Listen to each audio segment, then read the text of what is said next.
അഭിനയിക്കാൻ അറിയാമോ? ഇല്ല. മതി, നിർത്താം. എന്നിട്ട് ഒളിച്ചിരിക്കാനാണോ നിന്റെയൊക്കെ? ആർക്കാണ് അത്ര നട്ടലിനുറപ്പ്? അമ്മച്ചി, അമ്മച്ചി, തെറ്റ് ചെയ്തത് അവരാണ്. നമുക്കൊന്നും പ്രതികരിക്കാൻ പോലും പറ്റില്ലേ? അവനെ കൊണ്ട് അതിനൊന്നും ആവൂതന്നെ. കേട്ടോ മിസ്റ്റർ മേനോൻ, എന്റെ മകനായതുകൊണ്ട് പറയല്ല, മനു ഒരു മണ്ടനാണ്. സത്യമൊന്നും ജയിക്കുന്ന സ്ഥലമല്ലേ കോടതി. കണ്ണിങ്ങനെ. അപ്പൊ സത്യം ചെയ്യിക്കുന്ന സ്ഥലമൊന്നും അല്ലേ സാറേ ഈ കോടതി?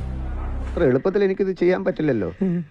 എല്ലാ രസങ്ങളും ഉൾക്കൊള്ളാൻ ദയവായി എനിക്ക് അല്പം സമയം തരൂ. ജാനകിക്ക് ഇത് സംഭവത്തിന് ശേഷം ഒന്ന് വിളിക്കുപോലും ചെയ്യാത്ത നീ എന്തിനാടാ ആ ബേക്കറി പോയ?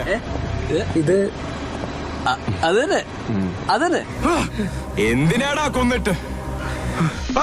അവന്റെ മാസ്റ്റർ പീസാണ്, അതിൽ കൈവെക്കാൻ ആരെയും അനുവദിക്കില്ല. കഞ്ഞു കുടിക്കാൻ വകയില്ലാത്ത കുടുംബത്തിൽ നിന്നുമില്ല ഞാൻ വരുന്നത്. പിന്നെന്താ, ഉള്ളിന്റെ ഉള്ളിൽ സ്വല്പ കലയുണ്ടായിപ്പോയി. അവളുടെ ദേഹം എന്റെ ദേഹത്ത്. ഇയാൾക്ക് എന്താണ് വയ്യേ? അവളുടെ ദേഹം എന്റെ ദേഹത്ത്. കൊള്ളിച്ചിടിക്കാൻ എനിക്ക് അറിയാൻ മേലഞ്ഞിട്ടല്ല, ഈ തടി ഇത്രയും പെരിപ്പിക്കാൻ ഞാൻ എന്തുമാത്രം പണം ചെലവാക്കിയെന്നറിയോ? പോവാം. എങ്ങോട്ട്? അച്ചായനൊരു പ്രശ്നം ഉണ്ടായ അത് നമ്മുടെയും പ്രശ്നം. അതിന് കൊള്ളാനാണേലും കൊടുക്കാനാണേലും.